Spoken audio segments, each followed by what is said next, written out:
Olá pessoal, tudo bem? Chegamos ao oitavo bloco. Nessa aula vamos tratar do Egito Antigo. Vamos fazer uma introdução ao assunto, pensar aí a localização do Egito, algumas questões geográficas e naturais, e além disso vamos tratar da centralização do poder nas mãos do faraó. Pessoal, a primeira questão que nós temos que pensar aqui é a localização do Egito. Então eu tenho para vocês aqui um mapa da África, tá?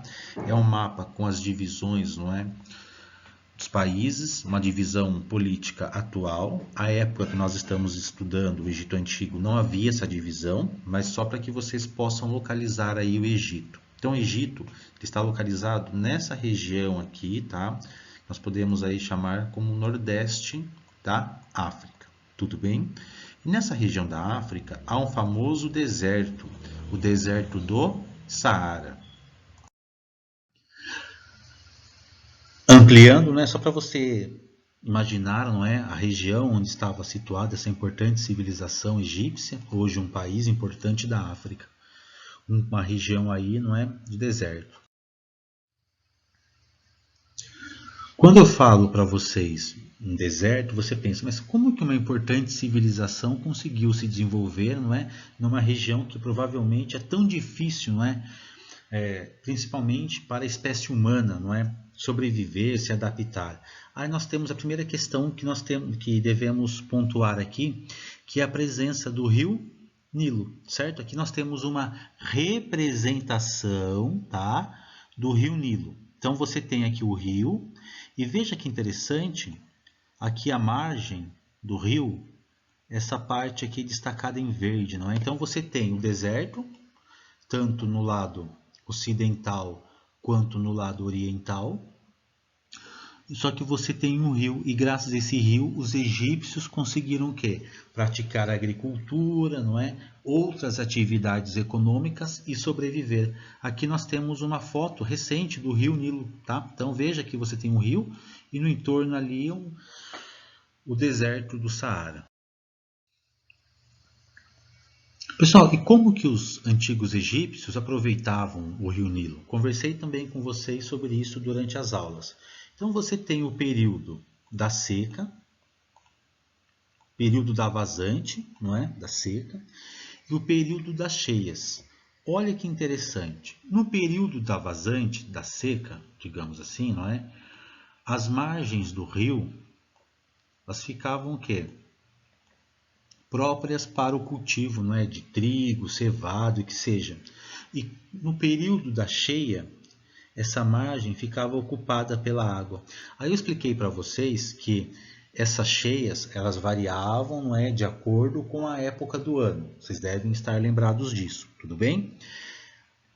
Então, na época da seca, vamos entender assim, eu vou cultivar aqui na margem do rio, porque, claro, eu estou próximo à água, fundamental para a irrigação. Lembrando que nós estamos numa região de deserto, então eu preciso dessa água para a prática da agricultura, para a irrigação, por exemplo. Mas aí tem um detalhe: essa água do rio Nilo, ela traz consigo um fertilizante natural que nós chamamos de humus. Tudo bem? Então, por mais que você, né, que os egípcios vivessem numa região, um clima, numa região de deserto, um clima, não é, quente, seco, o rio Nilo favorecia, não é, essas pessoas aqui a praticar, por exemplo, agricultura, criação de animais e dentre outras atividades. Aqui vocês têm, não é, uma representação novamente de como seria a vida às margens aí do rio Nilo, tudo bem? Então você tem, claro, a prática da agricultura, certo? E também utilizavam aí o rio para outras atividades. Por exemplo, a argila coletada aqui nas margens do rio era utilizada na construção, ó. Estão vendo? E veja que são construções, de acordo com essa representação, construções bem elaboradas, não é? Então você tem toda uma vida, não é, que dependia da existência desse rio. Agora vamos fazer uma reflexão. Vamos pensar aqui. Tem uma famosa frase, no caso uma afirmação, não é, na história, que diz assim, um historiador grego, Heródoto, disse, né, visitou ali a região do Egito, na época, na antiguidade, e disse que o Egito é uma dádiva do Nilo. Aí eu trouxe para vocês essa afirmação com uma pergunta. Será que realmente é uma dádiva? Vamos entender isso e fazer uma crítica a essa ideia de Heródoto. Não que ele esteja errado, mas vamos pensar de um outro ponto de vista, uma outra perspectiva. Trouxe aqui para vocês um trechinho de um historiador, Jaime Pinsky, num livro As Primeiras Civilizações. Eu tirei esse trechinho do texto do livro e vamos lá ver o que ele diz. Que os gregos subestimassem os egípcios é compreensível. O que é subestimar? É você não acreditar no potencial daquela pessoa, daquele povo. O que não é aceitável, contudo, é a repetição dos mesmos preconceitos livro após livro. Aí ele continua: não há milagre egípcio. O desenvolvimento egípcio tem bases muito concretas. Aí ele fala do Rio Nilo. O Rio Nilo oferecia condições potenciais que foram aproveitadas pela força de trabalho dos camponeses egípcios, não é claro, organizados por um poder central no período faraônico. Portanto, trabalho e organização foram os ingredientes principais da civilização egípcia e não apenas condições naturais. Vamos entender essa pequena, não uma crítica, mas essa observação aqui em relação ao Egito como uma dádiva do Nilo. É fácil. Só o rio Nilo explica a grandiosidade da civilização egípcia? Não. Se os egípcios não tivessem se organizado, não é, com a divisão do trabalho, claro que com o trabalho escravo também, infelizmente, não é? Para nós hoje isso é uma questão desumana, mas naquela época era um outro contexto. Aí nós entendemos que toda a organização dos egípcios também explica a grandiosidade da civilização egípcia. Não foi só isso. Não foi só a existência do rio Nilo, mas também a organização, a importância dos trabalhadores, camponeses, artesãos, militares, infelizmente, novamente, dos escravos, não é?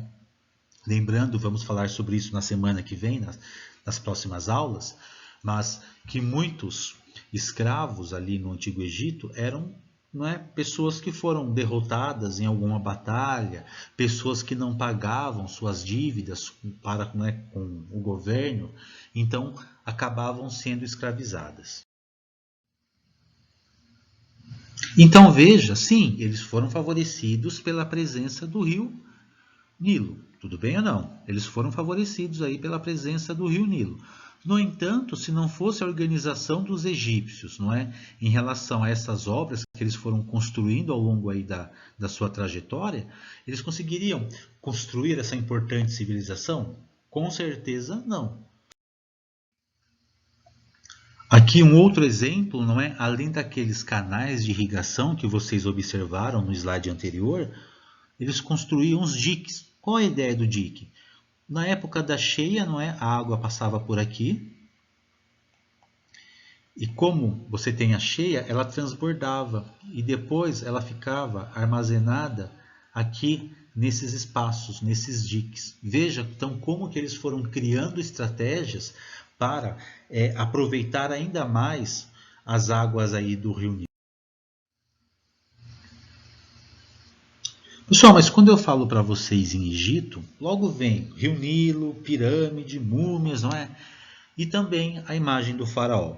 Mas será que esse faraó sempre existiu na sociedade egípcia?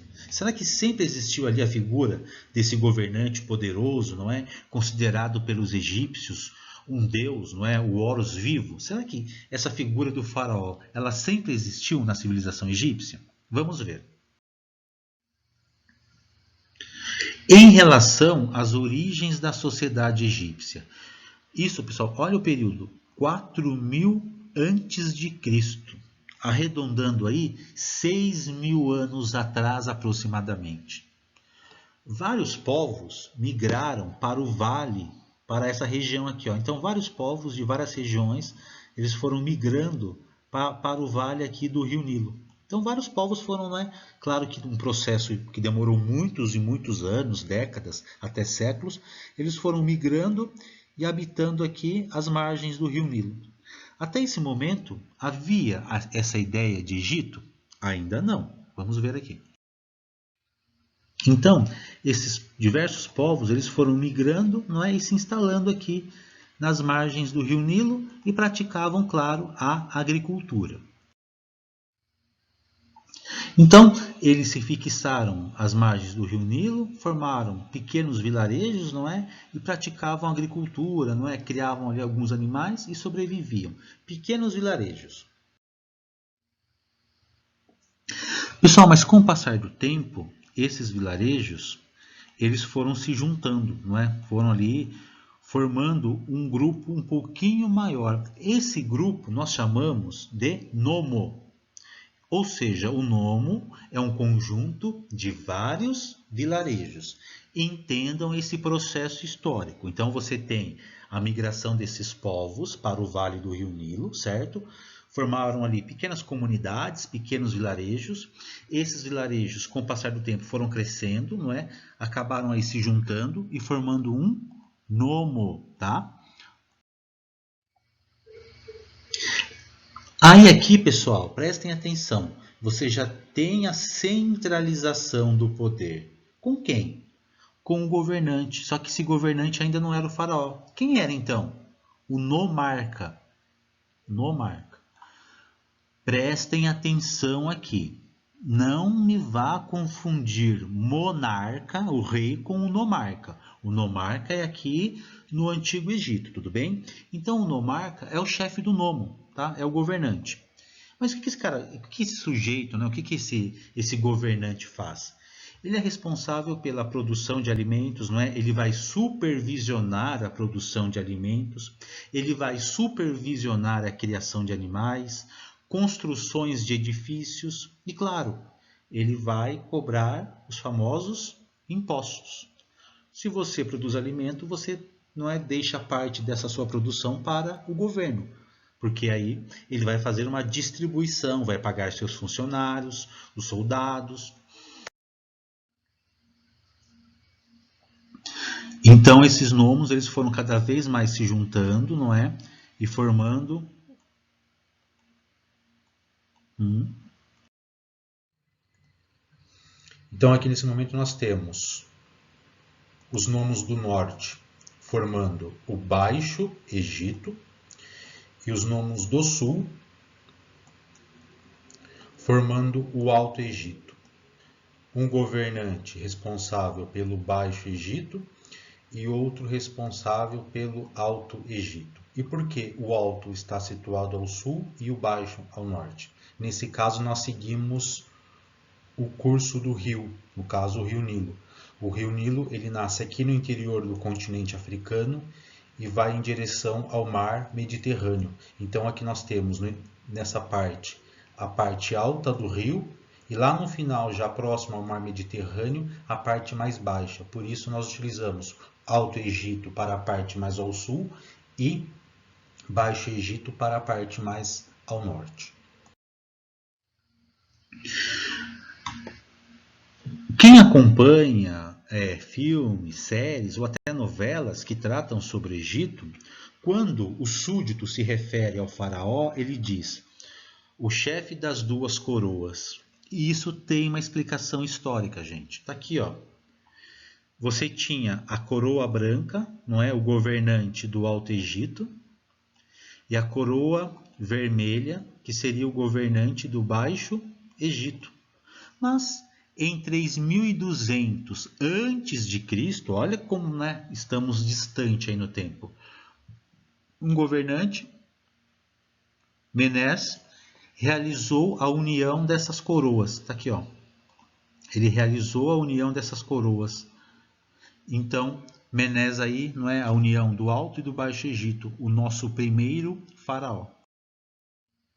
Então, você tinha no primeiro momento a divisão do poder e agora vocês têm a unificação das coroas, a unificação do poder. Agora sim, o Egito ele é governado por apenas uma pessoa, um governante muito poderoso, que no caso era o faraó.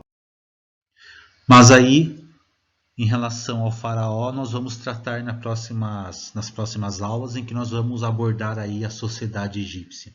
Tudo bem?